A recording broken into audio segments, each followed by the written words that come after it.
Everyone, welcome back to the channel. Just wanted to give a quick thanks to everyone who has liked and subscribed. If you haven't done so already, please like and subscribe down below. Comment on new videos and things like that we should be doing here. I wanted to talk today about AI and kind of machine learning and deep learning and a lot of these kind of buzzwords that you hear in kind of the Discord nowadays. So, a little bit kind of about what I've done. I did have a paper published using machine learning, specifically in process improvements in a virology lab. So I've got a little bit of experience with this. I'm no expert, um, in the field, but have a little bit of an understanding. Kind of had some ideas of what this would actually be 2 or 3 years ago, and kind of saw the promise coming before kind of everyone got spooked about it, especially around kind of 2025. And that's really kind of what began this. I think there's a lot of with Sora being this video editing software that kind of got it going. ChatGPT kind of really taking off. That's got it going. Obviously, there's the huge implications of AI with China and what that race and competition looks like. But really, kind of, I think what began a lot of this is, and you saw Elon Musk talking about this on Joe Rogan and everything like that. But really, what kind of began it was, him and some other people really kind of talking about, what this technology is doing and kind of what is making it so important, and why we should be worried about this, and kind of some of these applications that they have from it. So Elon talked about how it's going to end, there's a 30% chance that it's not going to do anything, and I think they use a lot of vague words like 50% chance or 70% chance that it's going to fundamentally change human civilization, a lot of that kind of stuff. And then if you notice kind of a little bit about it is, a lot of people kind of will say something and then they kind of go back and forth. Everyone was super worried about it in 2025, and then kind of as time has gone down or has gone on, you see that not a lot of people are as worried about it as it used to be. They kind of understand some limitations, with OpenAI, a lot of people viewed it as, hey, is this just the next gen Google? There was some articles about that where, ChatGPT is being used more instead of Google for image searches and the like. So there's definitely been some stuff out there to kind of try to understand what this is and how maybe it's just a recreation. People say recreation of the internet, and things like that, and just kind of adding a little bit extra technical complexity into it. What I will say though is that we've had AI kind of been around for a long time. I would honestly probably argue early 2000s, late 2000s, definitely in the 2010s. What example that I give a lot of people is when you think about, you know, uh, when you think a lot about how, cookies and things like that are kind of tracking you, as well as, hey, you viewed this site, we're going to recommend some other ones that you may like. A lot of that is just artificial intelligence, right? And artificial intelligence is this huge, broad kind of um, topic, really. And so you've got like machine learning under it, you have deep learning, some of these different kind of techniques to get that. And, that's why when I talk to people about it, you really got to be specific about, hey, here's kind of this thing in AI that's not good, right? So, for example, a lot of people worry about, AI, and they kind of, I think a lot of it is also with, this dystopian and Terminator and all this other kind of stuff. They think we're going to go into this next kind of setting. Like I said, you always hear about the stuff coming out of these AI labs and everything like that. And really, kind of what people need to understand is that, and this is a term we used in our lab, is garbage in, garbage out. Right. So these models are trained on something, right? They're trained on data. They're trained on, words and stuff like that with a lot of these, large language models, right? They understand the words and they try to predict what would be there.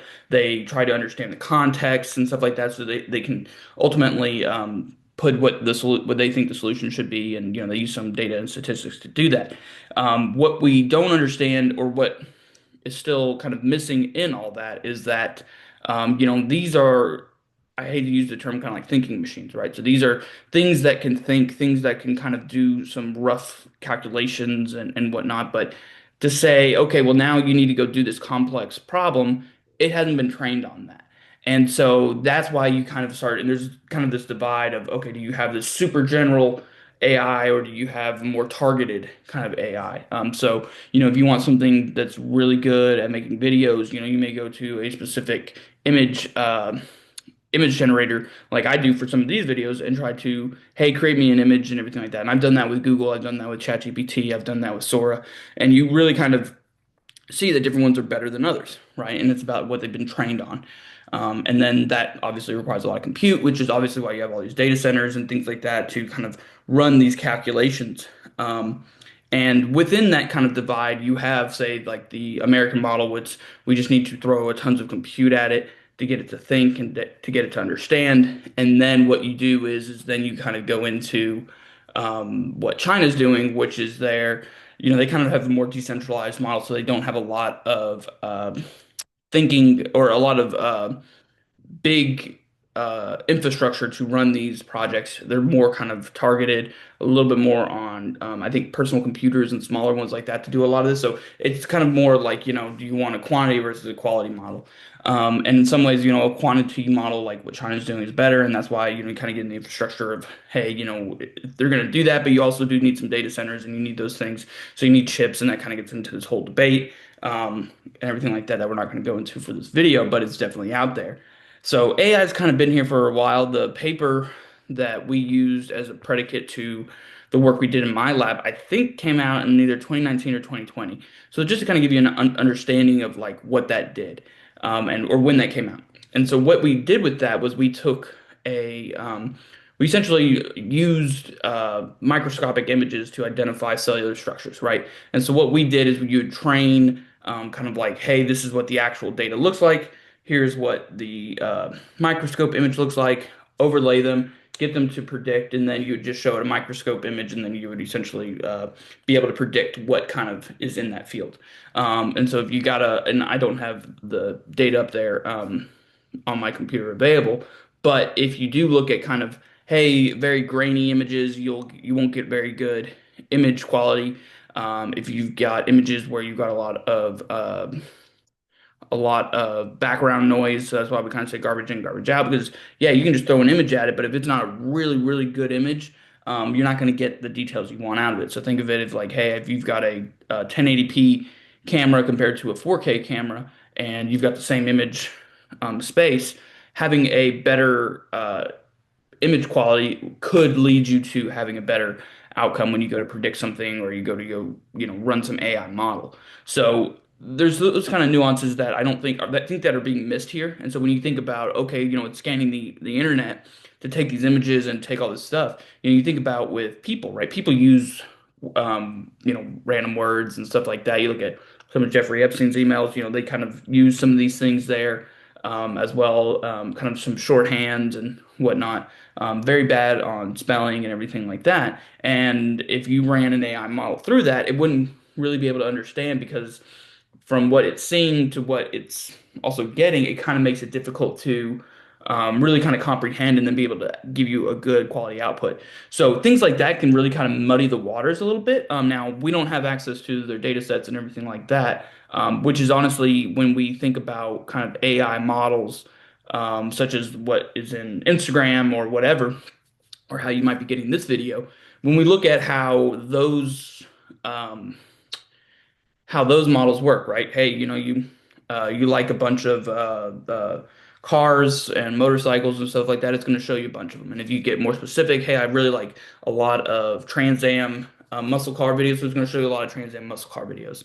If you get into really specific, maybe like mid 70s or early 70s Trans Ams, it's going to go into that. So it trains on this stuff and then it kind of gives you this output and kind of gears you, hey, you like to see that, so we're going to give you a lot of what that is. And then they use these models to go in and try to understand, okay, well, what is that image and what are some key identifiers so that we can then take out, right? So if it didn't mention a Trans Am, it might just have that image and say, okay, well, what can we find here in some of these other muscle cars and try to identify, okay, well, maybe this is a Trans Am. So what we're going to do is we're going to give them more of the Trans Am. And that's why sometimes you'll get Trans Ams and you'll get Corvettes and maybe some Camaros or whatever it may be, and then it essentially kind of gets into okay, well, so now you got to kind of okay, I like this, and so it kind of measures engagement, and so that's how the model kind of fluctuates and gives more priority towards others. So as it's going through and through and through, it's able to say, hey, that's a Trans Am, that's what they really like. That gets a lot of engagement. That engagement ultimately drives people on the apps and whatnot, and so that's how they are able to use the model. Now, we don't know exactly, what the initial metrics or what those initial values in their algorithms are or anything like that, or if it's, told to prioritize others but not others. You just kind of get a disclaimer when they update it. So people in AI industry like myself, or tangentially like myself, or those in the policy space, that's the stuff we really like to look for, right? So hey, if you can help us understand what these models are, then what we can do as the consumer is either turn something off, not turn it off, like you see with some of these child content blockers and things like that. Or what we can do is we can help understand, okay, well, this is what it's looking for. Maybe Instagram and I think Facebook is owned by, or is owned by Facebook. So maybe I'm going to spend more time on Twitter because their models are better than what I would have elsewhere. Maybe I'll use instead of Twitter. I don't like what they use. Maybe I'll go use the Truth Social. Maybe that's one that's got better models, so I can use that. And so one of the reasons why they're not trying to do that is because then people know what the models are. You're kind of helping the consumer out while also kind of you compromising some intellectual property and stuff like that that they don't want to give out because maybe it's not covered by patents and stuff like that. So that's kind of why they're hesitant of it, because then you do it and then it's like, hey, well, we'll just copy and paste this code, run an app, and then just tweak some parameters, and now it's more user friendly. So it also kind of gets into this corporate structure and this corporate profit model where it's like, hey, what we want to do is we want to maximize earnings and gains and everything like that. And if you look at Facebook, so that they can do some of these other stuff, like the glasses, and try to be more on the edge and get into other uh, industries. Um, but if you're able to kind of get all that data and get everything that you need from it, then you can go in and maybe create a better product or whatever it is. And so obviously Facebook, Google, and the like don't want that. So that's also kind of why you have some of this hesitation, and that's why when it comes to something just as like, hey, this is what, this is going to be good for consumers, it doesn't necessarily get through Congress, and then you kind of get into, hey, they make all this money, you pay off the people who write the laws and the like. So there's a lot of those kind of things, and that's just kind of a brief history and understanding of it. I'm not going to be the one to say, hey, like, we go all the way back to the 70s. I don't know that much. I know kind of more the near future and kind of where some of this stuff kind of plays in.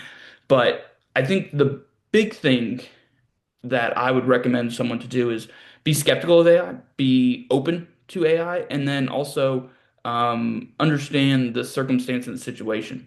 AI is going to happen to fast track, to make things more efficient, to kind of reduce a lot of these very meaningless, busy work, stuff like that.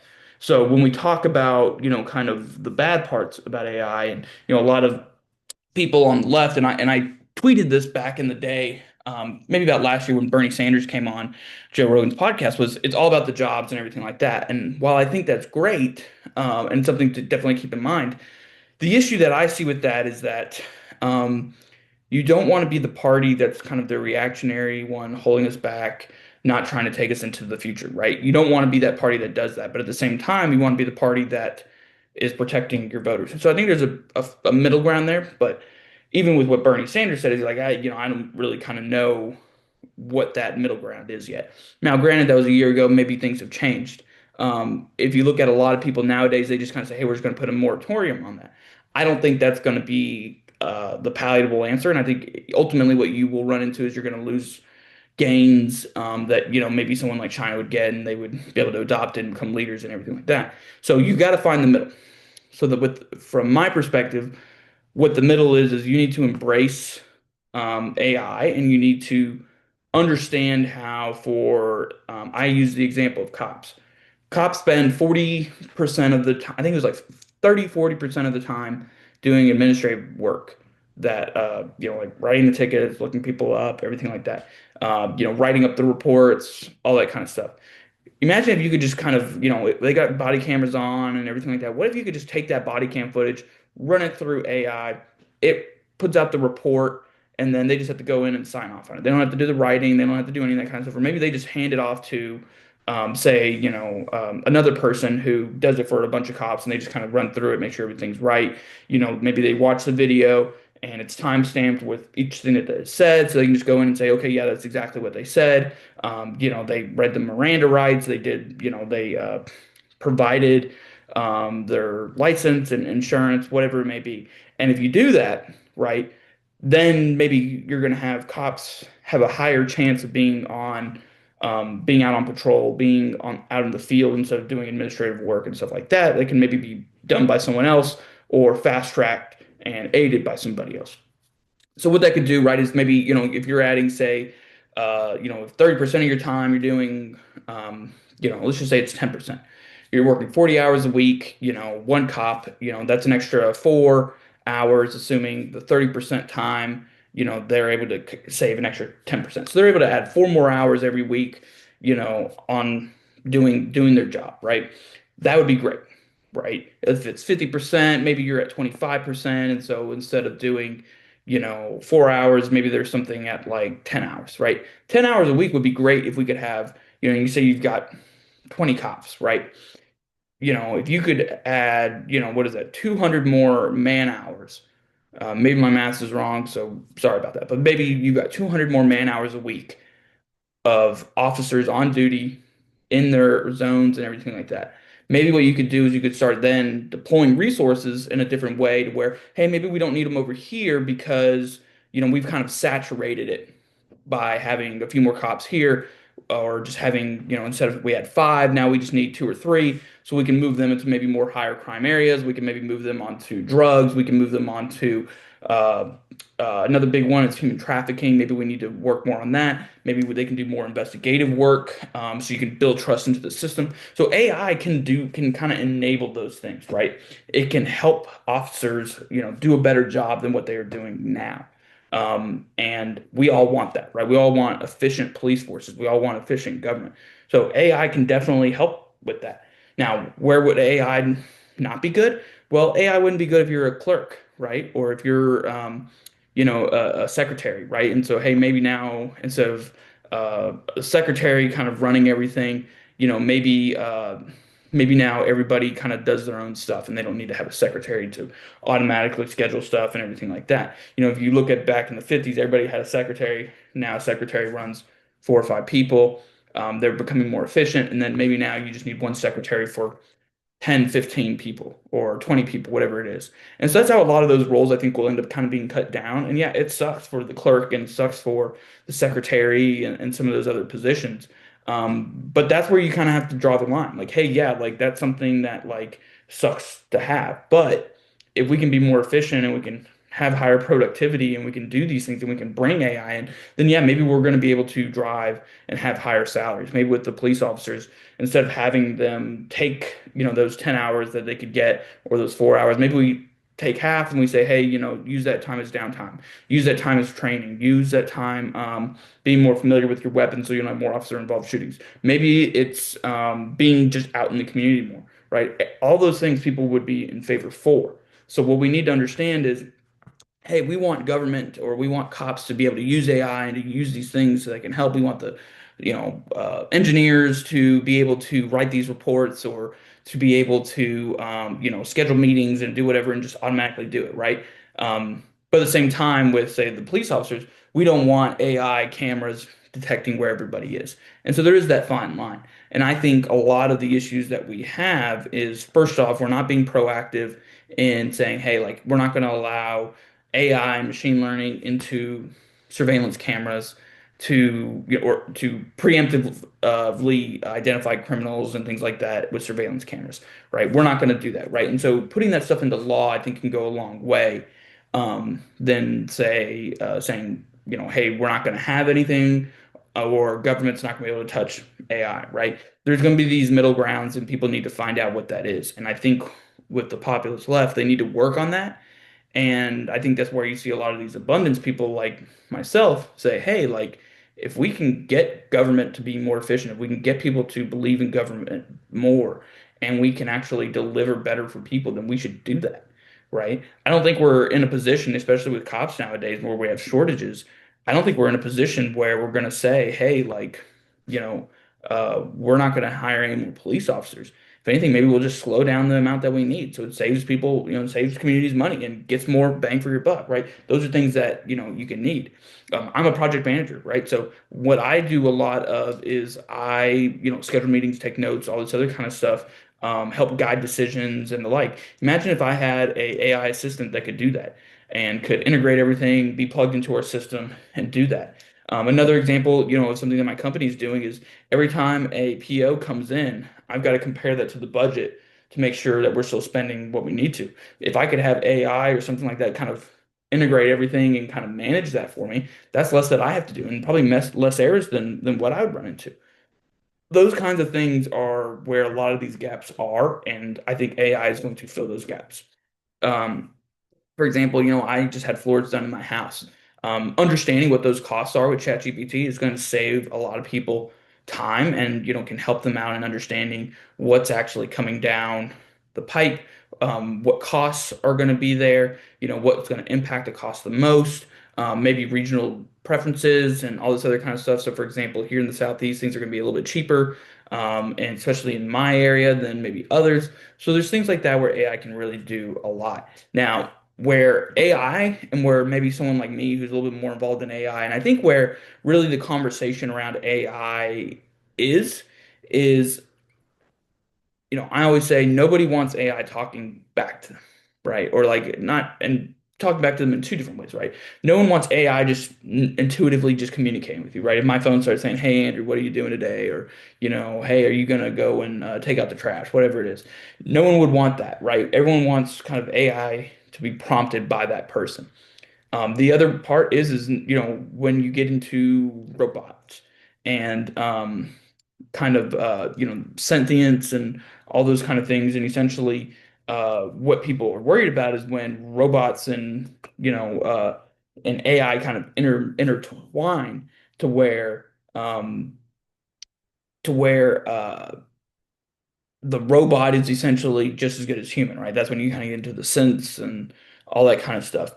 And I think honestly, we're probably 30 years away from that, if that. And I think by then we'll have a better understanding of the technology, just as we would with the internet. And as you look with a lot of robots, you know, AI hasn't integrated into them yet. And I think you still run into a lot of those fundamental issues where how are you going to get that AI, first off, powered, right? I mean, batteries, my phone lasts probably 12 hours on a charge, right? Imagine if that was running around and doing everything that it needed to do and everything.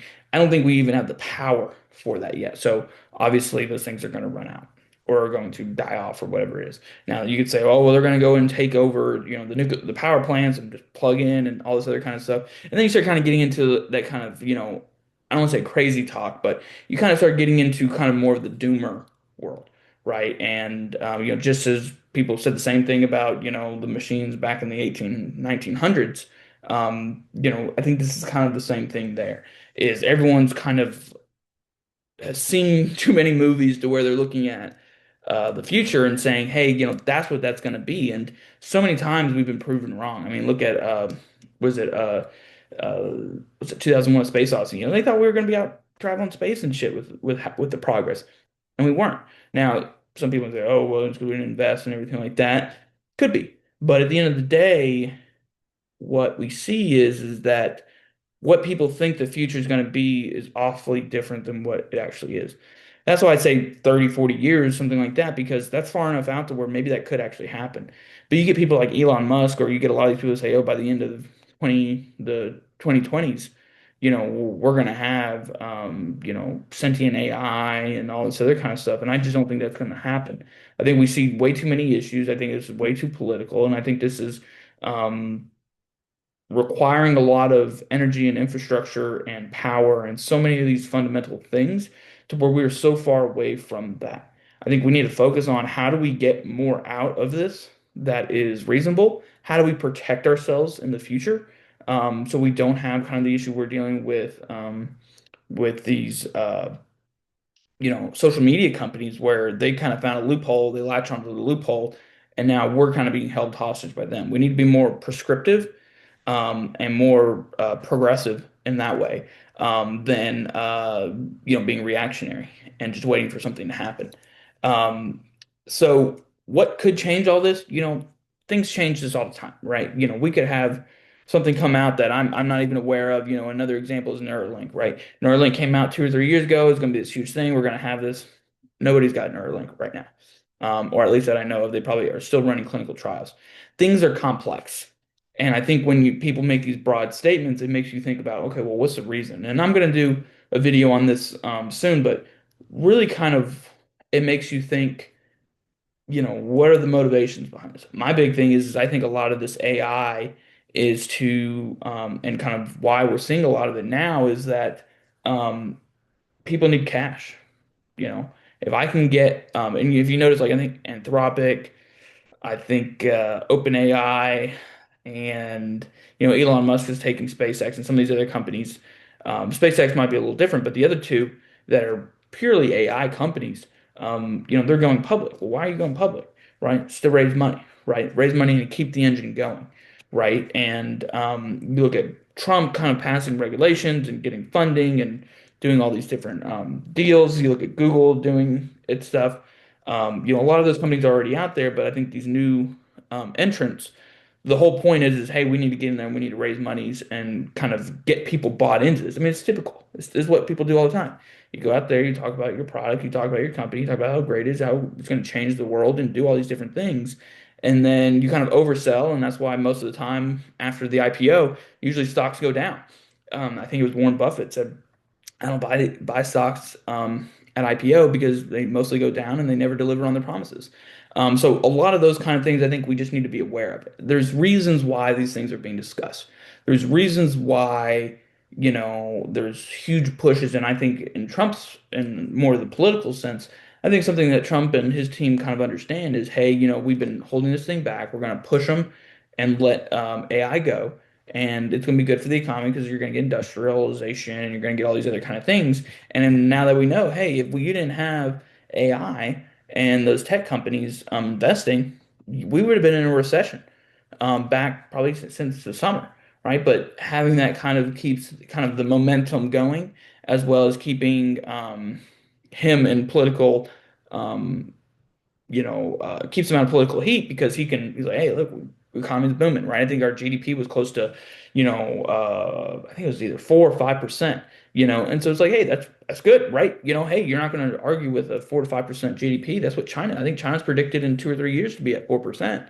And I think this year they're supposed to be at 5%. So we're growing like China is.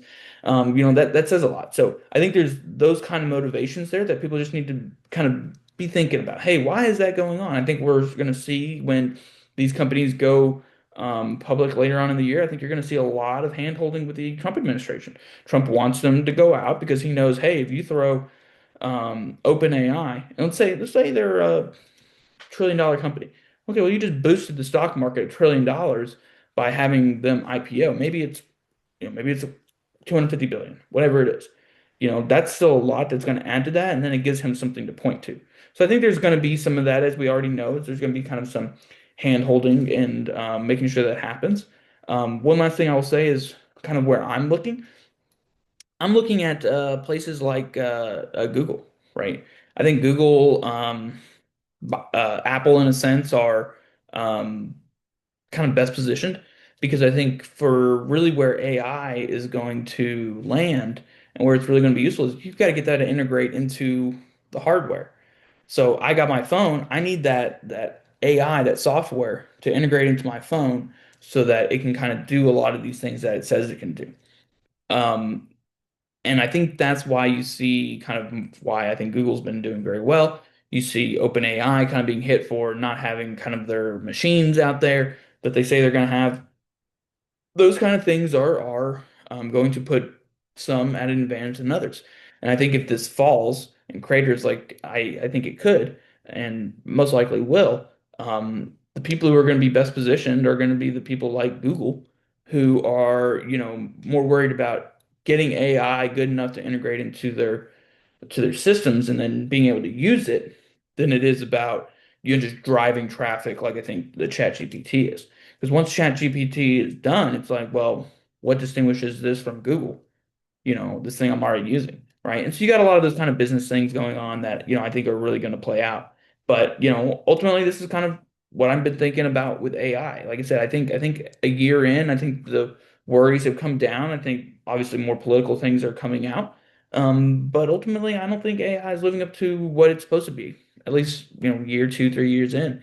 So, like I said, my advice, be pessimistic, be open to it.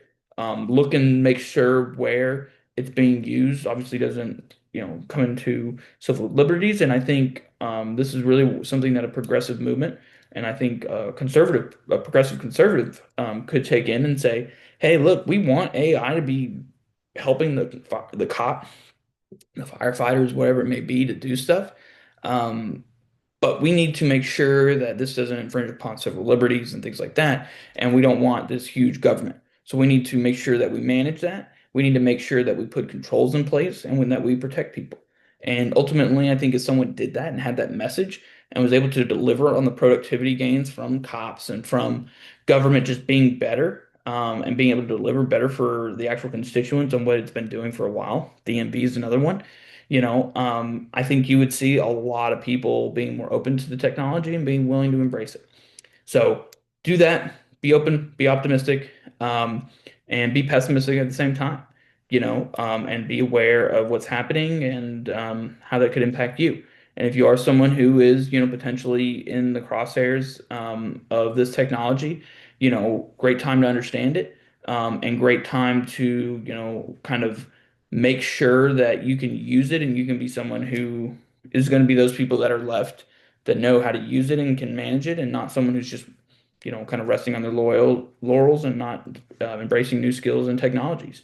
So some people might disagree with me on that, and that's fine. But let me know what you think. Like and subscribe down below. Comment in the comment section. Let me know if I'm wrong, if I'm dumb, I'm stupid, or if I'm going to be proven right or wrong. So thanks for listening, and we'll catch you next time.